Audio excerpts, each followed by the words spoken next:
or welcome back to our home libraries, whether you are listening or watching us on YouTube. Today we're going to be discussing The Viscount Who Loved Me by Julia Quinn, and this is the second book in the Bridgerton series, and we think that season 3 of the Netflix series should be coming out June, May, one of those. It's definitely coming out this year. As usual, we will be spoiling this book for you, so if this is something that you're interested in reading and you don't want it to be spoiled, make sure you stop listening before we get into the questions. And we, as always, invite you to return and listen once you have read, and you can always head over to participate in the discussion over on our Instagram or Facebook page, both of which are our home libraries, plural, because we are 2 people. And if you were with us for the first episode of this Bridgerton series, my sister was in that. Unfortunately, she couldn't join us today because her work schedule is super busy this week, and we are trying to kind of pre-record these things so that they're all ready to go. So hopefully she'll be able to come back and join us for episode 3 of this series. Yeah, absolutely. I'm sure we'll get to that one soon enough because they are a fun read. And the TV show's been a lot of fun to watch as well, so. Though I will say that season 3 of the show is actually book 4. They're kind of skipping the 3rd book. So we'll have to see how that goes. I haven't looked ahead. Who's the 3rd book? The 3rd book is Colin. No, it isn't. That's the 4th Benedict. book. It's Benedict, and then the 4th book is Colin. Maybe they're going to flip them? I don't know. Guess we'll find out. Netflix has taken a lot of liberties with this anyway, but I think it enhances it. It's been a fun show to watch. But anyone that watched the show or read the book, this is the second one, The Viscount Who Loves Me. So the title itself should clue you in that we're focusing on the Viscount, who is Anthony. Mm-hmm. And he's the oldest brother of the family, a known rake, as they call him. Yeah. And he's finally decided it's time. He's going to get married. And he has a love interest. Well, he doesn't want to fall in love. So he picks who he thinks is a very practical person that he will not fall in love with. Her name is Edwina. But of course, you can't fight love, I guess. You really can't. He has this magnetic pull towards Edwina's sister, Kate. And they bicker and they fight, and you can just tell. Yeah, it's the very weird flirting where you insult each other all the time. It's that kind of thing. So he is starting to court Edwina, but as it progresses, he's starting to realize that maybe he is drawn to Kate, but doesn't want to admit it. Kate is realizing that there's more to him than what she first thought because she was adamant that he was not going to end up with her sister. And eventually they're caught into kind of a compromising position, although not intentional. It was a very pure moment of Anthony panicking about something and trying to help Kate, but who walked in on them made it so in these days. That person is a big gossip. It wasn't going to stay secret. So now we're looking at them now maybe ending up together, which not bad. If you've seen the show, then you kind of already know how this is going. Though I will say, Kayla said, there are some liberties that Netflix took with how they portrayed this story, and we don't see some of those things in the book. So just a little interesting tidbit. Things are a little bit different. But we can get into the ratings. How did you decide to rate it, Kayla? Yeah, I like this one. I rated it lower than I thought I was going to. I ended up giving it 2 out of 5 thunderstorms. And I honestly think, and I said this before when we read the first book, is that the Netflix adaptation is just so good.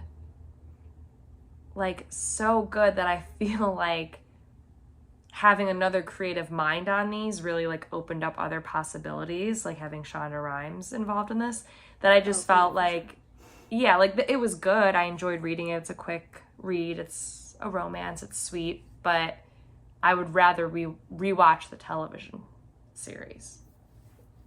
Yeah. So that impacted my weight.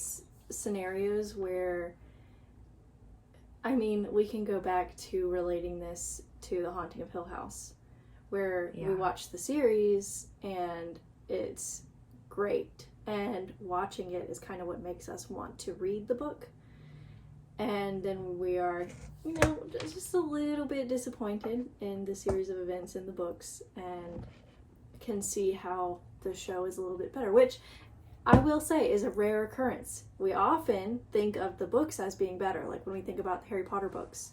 There's so much more in those books that we don't get to see in the movies. So we kind of think of the books as being better than the movies.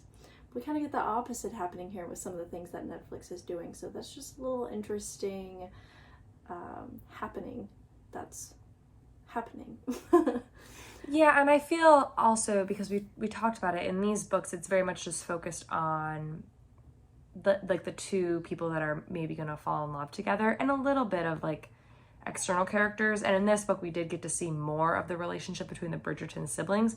But I feel like that's what's so great about the show, is that you really see this family dynamic. Like, you start getting invested in other characters and you're excited to see their storyline. Whereas in the books, you don't really get all those little Easter eggs. Yeah, I will say though, in the book, and for my rating, I decided to give it 3 out of 5 mallets. But in the book, we really get the glimpse of the relationship between the 3 older brothers, which I thought was great. You don't really get just the brothers in the show. And Colin especially seems really mischievous, and I'm definitely interested to see how that plays out in the 4th book. But I was kind of surprised by some of the differences that I saw between the book and the Netflix series. It seemed like Netflix was more interested in increasing the drama factor, which we all know Shonda Rhimes loves the drama. She did Grey's Anatomy, for those of you who are wondering. That's big drama, Grey's Anatomy. But I do think that we have a discussion question that talks a little bit more in depth about some of the differences that we saw. Yeah, we can put a pin in that and come back to it. Yeah. The questions that we're discussing today, I found them in a blog that's titled Brewing Writer. And as always, we're going to link that in the description box for this episode. So we already kind of mentioned that Anthony was approaching, he had decided it was time for himself to get married. So he was just going to be very pragmatic about it and essentially treat marriage like a transaction. Yeah, I mean, he is the Viscount. He's the head of the household. He has all the money. He kind of has to get married and continue on that line. It's like part of his job description, I guess. Yeah. Do we think that marriage is transactional like this? And how would you compare his view of marriage to today's definition? I feel like my answer is a little bit controversial because I know that we have more than a few listeners who are in the military. There are definitely some instances in the modern day where marriage is transactional, right? And military is the example that I went to. Maybe a service member wants to increase their pay, add a dependent. A non-service member might want like easy health insurance. You know, there are some reasons to have a more transactional marriage, but it's definitely not normal in Western society at all to think of it that way. Most people will marry a person because they love them, right? We would call that a love match in the Bridgerton world. What do you think? Yeah, I mean, I'm with you on that. I think most people get into marriage for love. I think that some people do go into it for stability for various reasons. And I feel like the idea of like viewing it as a transaction is done to sound negative, but I don't think it needs to be negative. Like, ultimately, like, if you're trying to find someone to marry, you want them to have characteristics that you would want in a partner, or that you would want in the person that will then help you raise children if you want to have children. So to take away some of the fluff of love, because love is great, but it can only get you so far. Like, if you don't have some good core foundation with someone, it can be easy to get just swept up in things. So I don't think it needs to be that like doom and gloom to view things as transactional. Like, if you strip it away a little bit, some of what you're doing when you're deciding to marry someone is a transaction.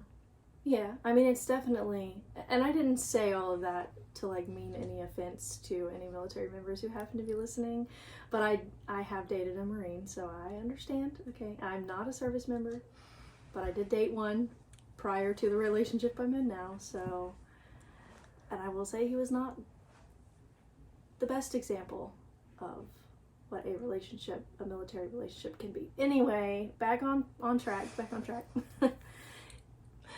Yeah, I mean, you do want to be in a marriage with someone who has like the same values as you, who has the same view on how you want to raise your children, and that to an extent is a very transactional part of a relationship in general. I mean, you always have those conversations, and usually if your core values or what your views for your future are don't align, then you don't marry that person. So yeah, you're right. Love can only get you so far. You do want to be sure that you have all those things in common, and that is very transactional.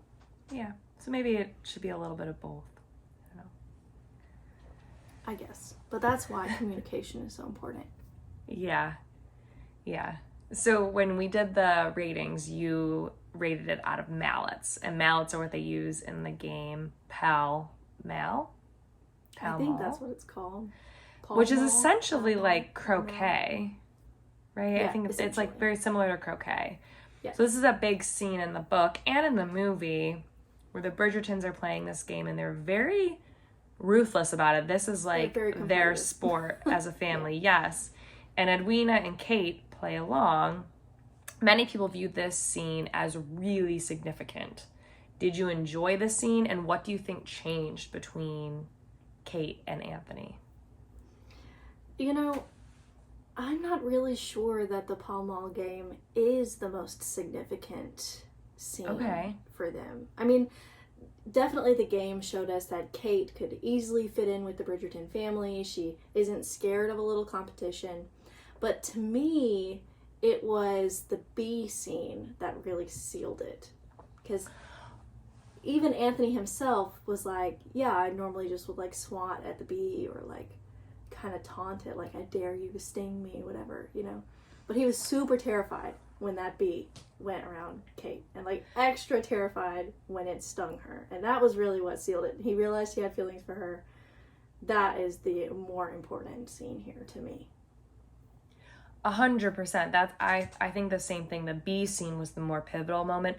This was just a nice moment. You could tell that Kate would fit in with them. You could tell that they both were enjoying each other's company, like egging each other on, riling each other up. It was a fun scene. I enjoyed it, but I don't think it was as significant or as pivotal as the bee scene. Yeah. I'm not sure why. And I mean, like I said, these questions came from someone else. Maybe this person visits like some Reddit threads about Bridgerton and saw that people really like the Pall Mall game. But I don't see it as the pivotal moment that this question makes it seem. No, but it was a fun scene. Enjoyable.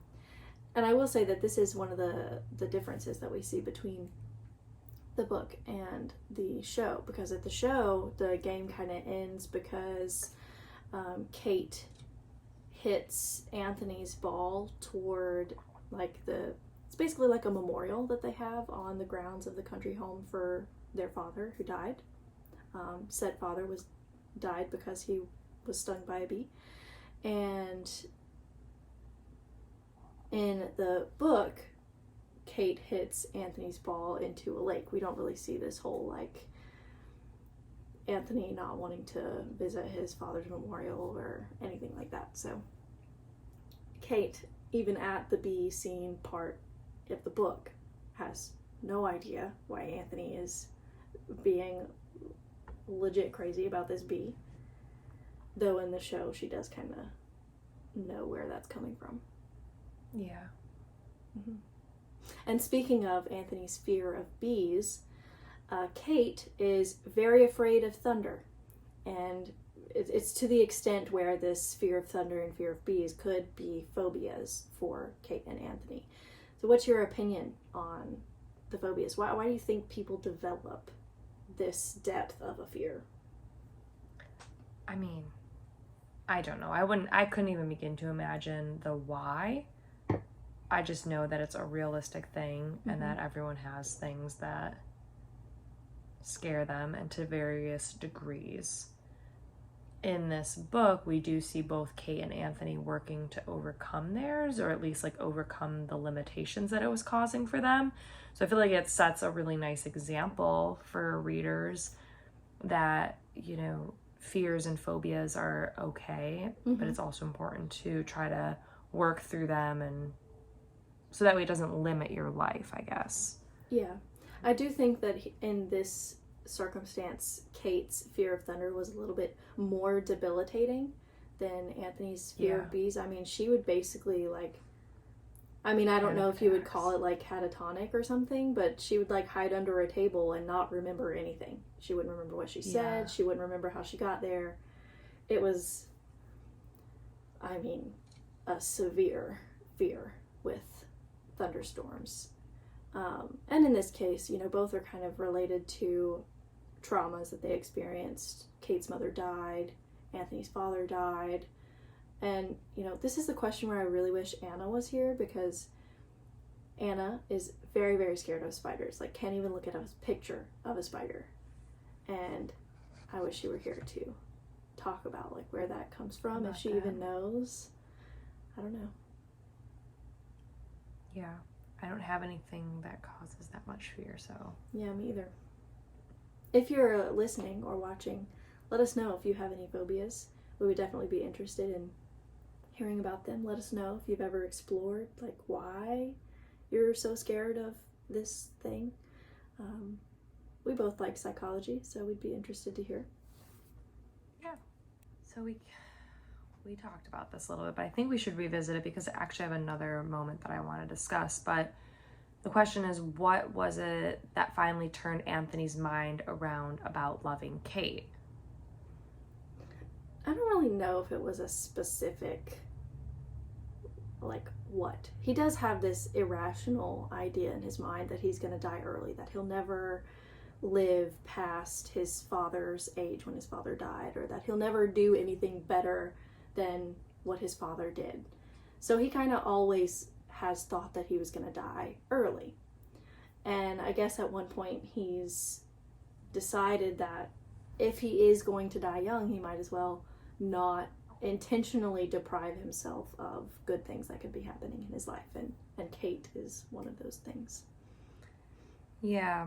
And we touched upon the bee scene being pivotal in regards to, like, realizing, like, the depths of their feelings for each other, but in that moment, Anthony still didn't acknowledge love towards Kate. Yeah, then we have another moment where Kate's mortality was, you know, brought to light because there was an accident with a carriage and Anthony feared for her life. Oh, yeah, definitely. That really then made him realize he loved her. And both of those were moments where he realized he could maybe lose her.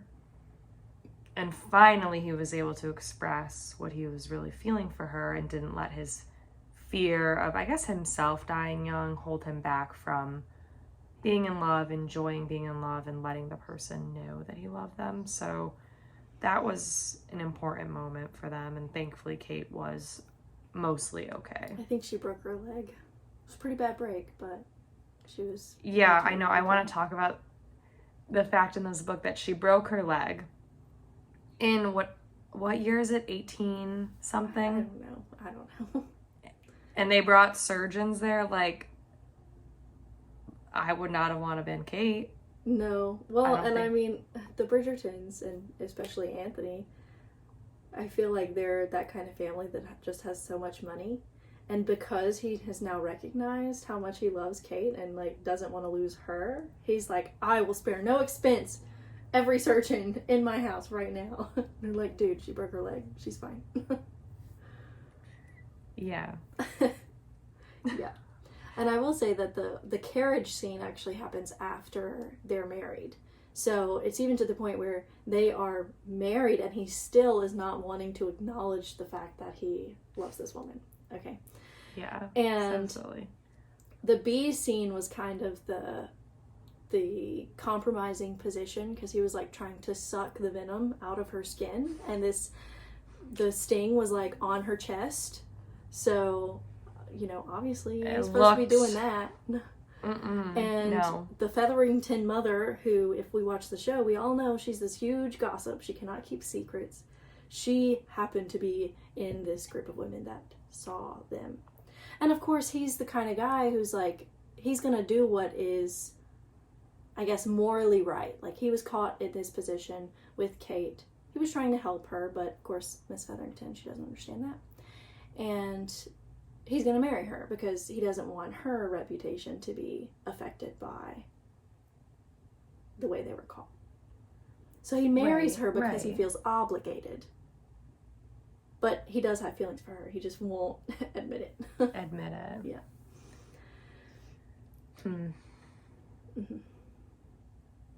Well, we've read the first book. We've read the second book. We've watched the first season. We've watched the second season. Which book do we like more? This one or The Duke and I? I think I like this one a little bit more. I said the same. In The Duke and I, it was just a lot Simon bugged me. No, I shouldn't, but I want to. But I shouldn't, but I want to. It was like this back and forth nonsense. It was he was dumb. a liar. He was a liar. At least in this book. He started their marriage with a lie. I cannot with have a children. lie. That's a lie.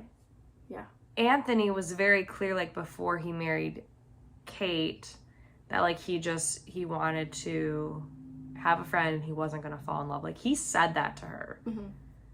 And she took it as, oh, it's because he's obligated to marry me. Maybe he really liked Edwina more. So a little miscommunication, not realizing that it was just really his fear of falling in love with anyone. Yeah. So for that part, I like this better. Simon was such a liar. I just think that this one had a little bit more banter. There was like more substance to their attraction. Yeah, you felt the build up a little bit more. I would agree. Do you think, I mean, we said that initially Anthony was kind of going after Edwina, who was Kate's younger sister. In an alternate reality, do you think that Edwina would have ended up with any of the other Bridgerton brothers? Yeah, so I had to separate out the show from the book, because if we're just basing it off the books, the only other brother we really know anything about is Colin. And he is such a jokester.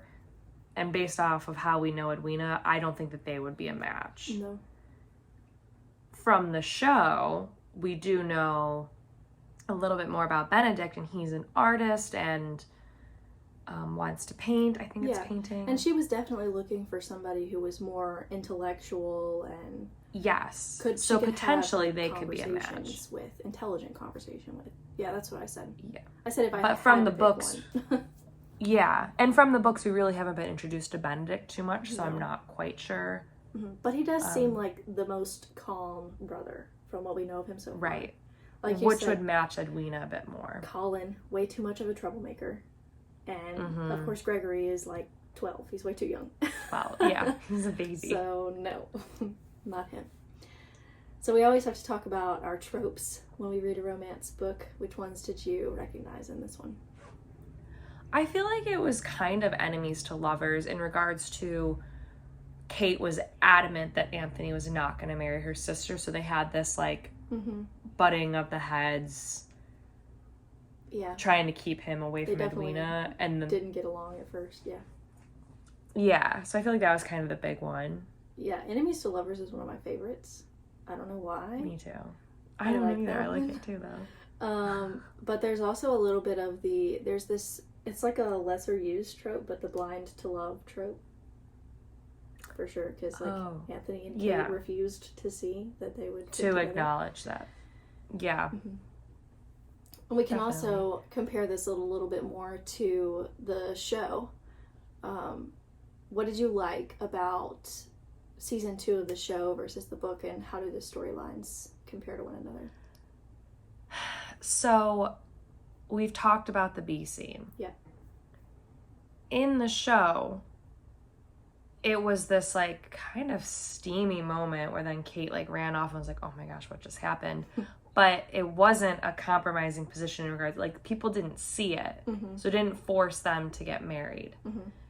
So I like that a little bit better. I don't like when it feels like you're being forced into something. So, like, that build-up in the show, I really liked. Well, and in the book, when that's happening, you also see that Kate is, like, questioning everything about their relationship because she feels like he's only doing it out of obligation. He's only marrying her because he has to. Instead of that he's choosing to marry her. Yeah. So, for the book, I guess that did help with the storyline, but I just like the scene better from the show. Yeah. But from the show, what I did not like was that Anthony, Edwina were walking down the aisle to get married, and then it got called off. Yeah. That irked me. And so I'm glad in the book, so dramatic. I'm glad in the book it did not get that far. Yeah. In the book, that was terrible. In the book, it was a lot more low-key. I mean, in the show, it's like Kate is usurping Edwina's relationship with Anthony, and Edwina is just so angry that Kate would do this to her. And in the book, Edwina, like, knew that they were into each other the whole time. She was like, duh. You'd be blind not to see that you're into each other. Like, of course you're gonna marry him. Duh. So she knew, like, the whole time. It was not even this big dramatic scene. She was like, okay. Yeah. I like somebody else anyway. Was there anything that you wanted to compare between the two? Well, just really how Edwina reacted to Kate and Anthony getting married in the show versus the book. And I mean, I already mentioned the Pall Mall scene where the memorial for his father was involved. Was there. And I kind of liked how in the book they fought over what colors their balls and mallets would be. That was really funny. And they called the black one the mallet of death. I liked that. Yeah. So that was really fun. I don't think they did that in the show. Yeah, I can't remember. I feel like they did know that the black mallet in the show was, like, Anthony's, though. So there was some of that. And then it's both fun. Both are good, though. The show and the book are both good. Yeah, it's fun in the book that you kind of get this little epilogue where you see, like, all of them kind of have significant others and they're still playing Pall Mall and they're still fighting over the black mallet. I thought that was cute. It was really sweet. Yeah, I agree. So next time, we're going to be discussing another book that has been adapted into a Netflix series. This one is Shadow and Bone by Leigh Bardugo, and season 2 of that should be released this year. I will say that the show kind of mixes Shadow and Bone with Six of Crows. They kind of happen in the same universe. Some of the top reviews of the book on Goodreads are not very positive, but I suppose we'll be the judge. Yeah, I have some opinions already, but it'll be a good discussion. I've only read like a chapter so far, so I'm working on it. Yeah. It'll be good, though, and that's another one where the show is coming back soon, I think. So hopefully if anyone's into the whole books that then get adapted into TV shows, this will be up your alley, and you can join in with us on that one. Definitely a little bit more in the fantasy realm. Yeah, should be fun. I like world building stuff, so I think in that regards it'll be enjoyable. Yeah. But as usual, if you enjoyed the conversation today, be sure to listen to some of our previous episodes and check us out over on Instagram or Facebook, and now I guess YouTube, because we're on the YouTube now. The YouTube. It's our it's our home libraries, plural. Go ahead and leave us a lightning bolt emoji for this episode, and like usual, any suggestions, comments, anything like that, leave it for us, DM us, tag us in things. And thanks again for listening, and we'll speak with you guys next time. Bye. Bye.